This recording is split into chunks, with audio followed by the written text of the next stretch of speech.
मैं math 10th exercise 13.1 के 1 to 6 part 1 part 2 में क्वेश्चन हो चुके हैं। पार्ट 3 में 7 to 9 के क्वेश्चन कराए जाएंगे।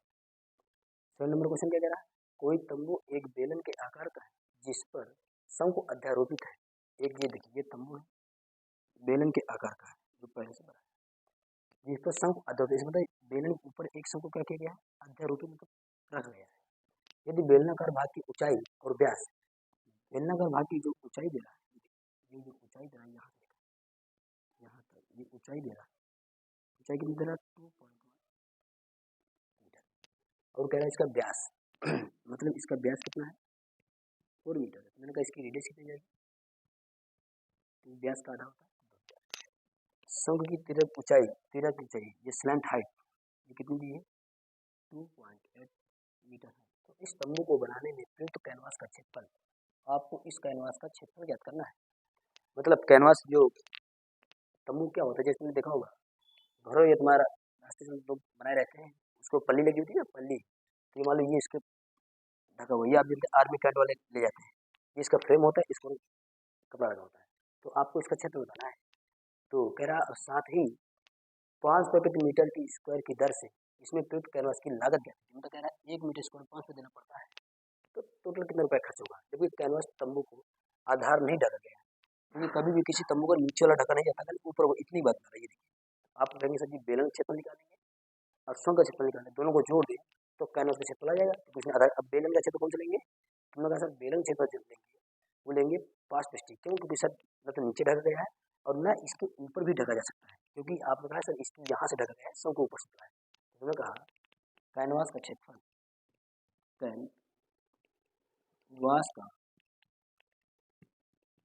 क्षेत्रफल, तुमने कहा सर इसमें पूरा देखना है, तो पहले मैं कहूँगा किसका, ये आपके पास क्या बेलन है, तो कहेंगे पहले किसका क्षेत्र, बेलन का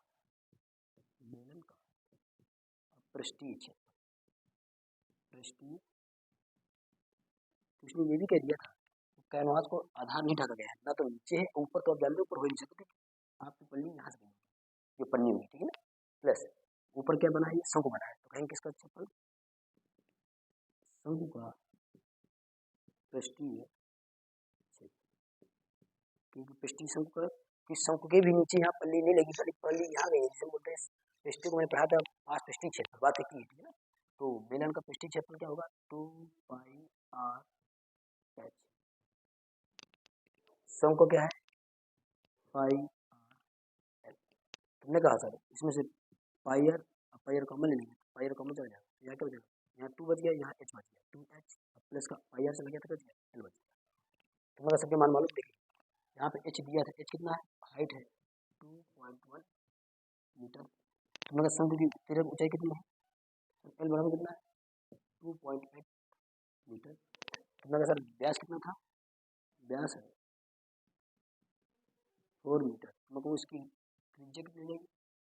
तुमने सर व्यास आधा होता है, 2 का आधा कितना 2 मीटर, ये इसकी मीटर। अब खाली मान लेते हैं पाई कौन कितना होता है 22/7, आर मान कितना पड़ा 2 है, तो 2, एच कितना निकला 2.1, एल कितना है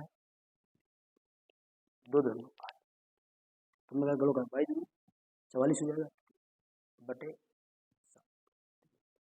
अगर 2 गुणा 2 पहले 2 का 1 गुणा 2 जा 2 जा 1 अंक में दशमलव लगा, तुमने 1 अंक में दशमलव प्लस, फिर करेंगे 2.8, तुमने अगर करेंगे 44.7 तो गुणी देखिए 8 हो तो कितना हो जाएगा 10 हो जाएगा, अब पॉइंट लगा, पॉइंट 8 2 10 हो जाएगा, और 4 2 6, अच्छा 1 7। तुमने कहा सर दशमलव के बाद 0 कोई महत्व नहीं था, तो आप इसको हटा भी सकते हो, तो यहाँ पे 7 बचे 7 7 जाएगा, तुम्हारे पास आंसर कितना है 44 मीटर स्क्वायर। तुम्हारे पास किसका है, ये कैनवास का क्षेत्र है। अब उसने कहा कैनवास की लागत कितनी होगी, तुमने कहा कैनवास की लागत, कैनवास की लागत, या वो दे भी रहा है जो एक कैनवास कितने मीटर स्क्वायर दे रही है, 1 मीटर कैनवास की जो लागत है, कैनवास की लागत है, कैनवास की लागत जो है 1 मीटर स्क्वायर कितने बराबर है 5 रुपए के बराबर है। अब तुमको कैनवास की कितनी 44 मीटर स्क्वायर बताना है कितने का 44 मीटर देखिए 44 है ना 44 का तुमने कहा एक का 500 है तो 44 कितना हो जाएगा तुमने कहा 500 गुणे कितना हो जाएगा 44 से गुणा करेंगे 0 4 पंचे 20 दो से बच गया 4 पंचे 20 अब 20 दो 22 तुमने कहा ये 22,000 रुपये इसकी क्या हो गई लागत आ गई 8 नंबर कह रहा ऊंचाई 2.4 सेंटीमीटर और व्यास 1.4 सेंटीमीटर वाले एक ठोस बेलन में से ऊंचाई और इसी व्यास वाला एक शंकुकार खोल कर दिया जाता है तो शेष बचे ठोस का निकटतम वर्ग सेंटीमीटर का पृष्ठीय क्षेत्र ज्ञात करना है। तुमने कहा सर बेलन है बेलन की ऊंचाई यहाँ से यहाँ तक लेंगे तो कितनी दी है बेलन की ऊंचाई बेलन की ऊंचाई दे रहा है 2.4 सेंटीमीटर इसका व्यास कितना दिया है तो इसका व्यास इधर व्यास कितना दे रहा है 1.4 सेंटीमीटर अगर इसकी रेडियस लेंगे तो इसका आधा हो जाएगा 0.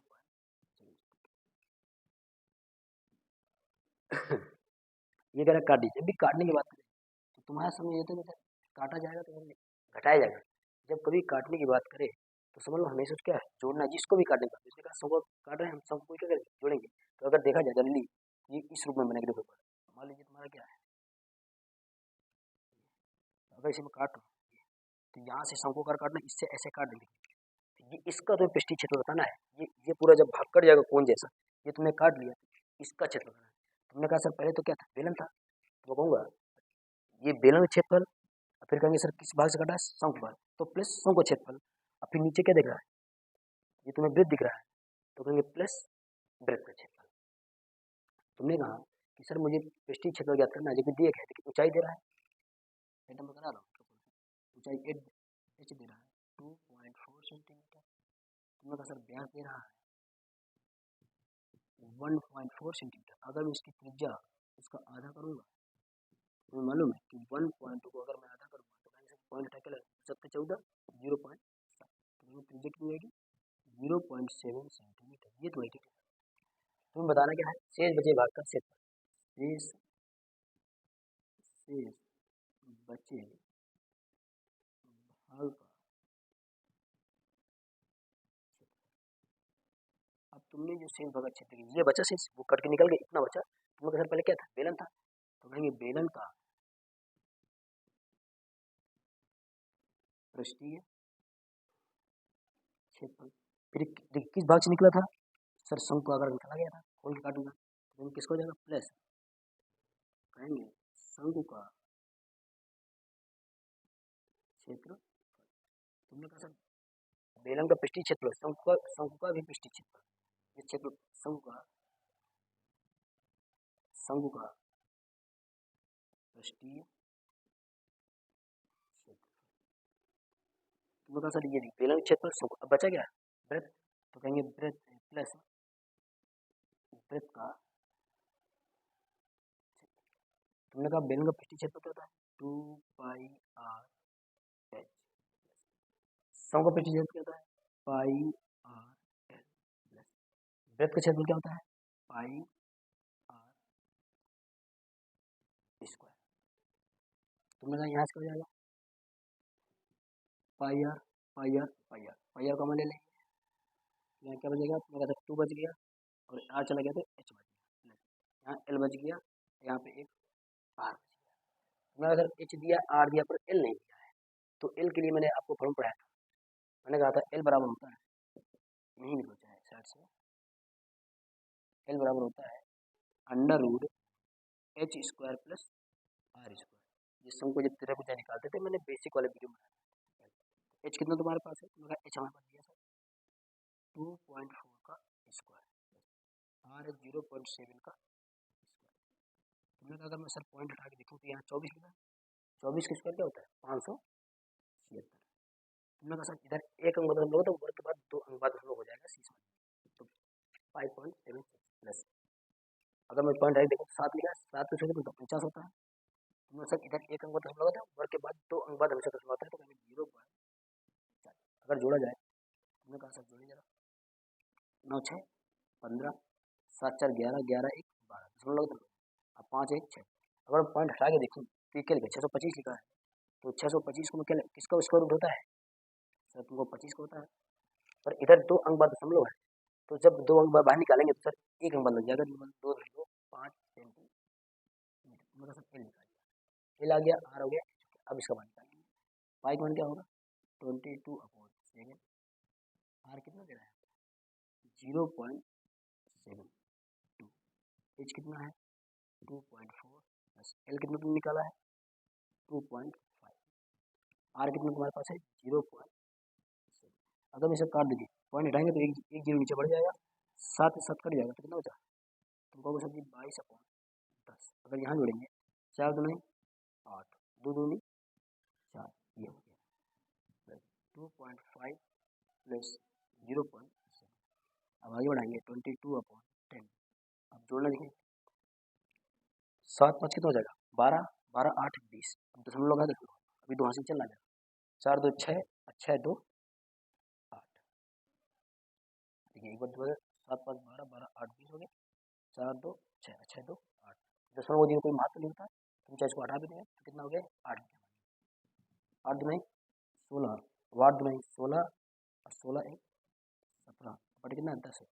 अगर तुम भाग करोगे जब दशमलव हटाते हैं तो एक जितने अंक बाद लगो तो उतने जीरो नीचे बढ़ाते हैं, सर एक जीरो नीचे तो एक अंक बाद दशमलव, तो यहाँ लगा दोगे 17.6 सेंटीमीटर स्क्वायर। ये तुम्हारा आ गया शेष भागे भाग का क्षेत्रफल आ गया। अब क्वेश्चन नंबर 9 कह रहा है कि लकड़ी के ठोस बेलन के प्रत्येक सिरे पर अर्धगोला निकटतम एक वस्तु बनाई गई है, जैसा कि आकृति में दर्शाया गया है। ये आकृति बनी हुई है, बेलन की ऊंचाई 10 सेंटीमीटर है, आधार की त्रिज्या 3.5 सेंटीमीटर है, तो वस्तु का संपूर्ण पृष्ठीय क्षेत्र ज्ञात कीजिए। देखिए मैंने कभी कहा उसने फिक काटने की अलग करने की बात की, अलग करने में क्या करेंगे जोड़ेंगे, तो मैंने कहा कि सर बेलन की ऊंचाई कितनी दे रहा है, जो बेलन की ऊंचाई दे रहा है कितनी दे रहा है 10 सेंटीमीटर, इसकी त्रिज्या कितनी दे रहा है 3.5 सेंटीमीटर। देखिए अगर ये कटेगा तो ये मान लो ये बेलन कैसे था, ये अर्धगोला काटेगा इसका ऐसे बचेगा, ये ऐसे तो बचेगा, तुम्हें इसका क्षेत्र होता ना, तुमने कहा सर पहले क्या है बेलन का पास पृष्ठीय क्षेत्र हो जाएगा, फिर एक अर्धगोला ऊपर एक अर्धगोला नीचे, तो दो गोले का दो अर्धगोले का क्षेत्र हो जाएगा, समूह क्षेत्र में आ जाएगा। तुमने कहा ऊंचाई कितनी दी है, तुमने कहा सर 10 सेंटीमीटर दी है, त्रिज्या कितनी दी है 3.5 सेंटीमीटर दी, तुम बताना क्या है संपूर्ण पृष्ठीय क्षेत्रफल कहेंगे, संपूर्ण पृष्ठीय तुमने कहा पहले सर ये क्या है बेलन का है, तो कहेंगे पहले देखो बेलन दिख रहा है, एक अर्धगोला ऊपर एक नीचे दोनों को जोड़, तो कहेंगे बेलन का पृष्ठीय क्षेत्रफल। तुमने कहा सर जब तुमने काटा था, मैंने कहा काटने में हमेशा क्या करते हैं, काट जब भी काटने की बात करें तो कभी घटाने की सोचे नहीं, हमेशा जोड़ेंगे। तो तुमने कहा सर एक अर्धगोला ऐसे कटा था एक ऐसे कटा था, तो कितना रखो 2 अर्धगोले, एक अर्धगोला ये एक अर्धगोला जोड़ देंगे, काटने में से जोड़ने की बात करेंगे तो अर्धगोले का क्षेत्र, तुमने कहा बेलन का पृष्ठीय क्षेत्र क्या होता है 2πr/h प्लस 2 तो लगा है, अर्धगोले क्षेत्रफल क्या होता है, तुमने कहा सर 2πr स्क्वायर, तुमने कहा यहाँ हो जाएगा 2πr/h, कहेंगे 2 2 कितना होगा 2 दूनी 4, 4πr स्क्वायर, यहाँ से 2 पाई, यहाँ 4 है, यहाँ से 2 पाई कम ले लेंगे, तो कहेंगे 2πr कॉमन लिया, यहाँ 2πr चला गया, क्या बच गया h बच गया, प्लस यहाँ 4 यहाँ 4 है, यहाँ 2 है, 2 कॉमन चला गया 2 बच गया, पाई चला गया, 2 आर थे 1 आर चला गया तो 1 आर बच गया, मतलब मार्क 2 पाई मान कितना है 22/7, आर मान कितना तुम्हारे पास 3.5, एच कितना है 10 प्लस 2 आर कितना तुम्हारे पास 3.5। अगर मैं कहूँगा देखिए अगर पॉइंट हटा के जीरो बढ़ा दूँ ये जीरो हो जाएगा, 5 7 35, 5 7 35 5 आएगा, तो 5 2 10, 2 से 2 कट जाएगा, यहाँ क्या यहाँ सीधा क्या बचा 22 बच गया, 10 5 2 10 हो जाएगा, 3 2 6, अच्छा 1 7, तो दशमलव बाद जीरो कोई दशमलव है, दशमलव जीरो कोई महत्व नहीं होता, आप सीधे लिख सकते हैं 22 गुणे 10 7 कितना हो गया 17 हो गया, तो तुम्हें गुणा कर देंगे, अगर गुणा करेंगे 17 तो नहीं 34, 3 बच गया 17 2 34, 34 3 37। ये तुम्हारा आ गया संपूर्ण पृष्ठीय क्षेत्र। अब देखिए सेंटीमीटर है तो कहेंगे सेंटीमीटर स्क्वायर। ये क्वेश्चन 9 हो गया। ये जो आपके एक्सरसाइज 13.1 के पूरे क्वेश्चन हो गए। अब आपको अगले वीडियो में मिलते हैं। Thank you so much.